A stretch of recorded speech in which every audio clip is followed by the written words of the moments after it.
malalaki na yan na malalabong. Ayun po. At saka mga saluyot. Ayan po.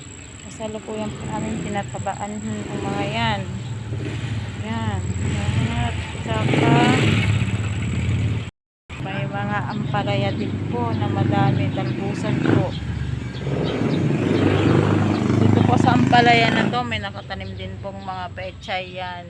Basta't malinis pong ganyan, may mga pechay na nakatanim. Tapos may sitaw. Ayan po mga sitaw. Hindi sitaw na mas malalaki yan. Tapos ayan, upo. Mga mustasa po, ayan, may mga mustasa pa pong natitira. Siling panigang. Nawalay na, ayan yung mga siling panigang. Okra. Ayan po mga saluyot. Ayan mga saluyot. Tapos papaya.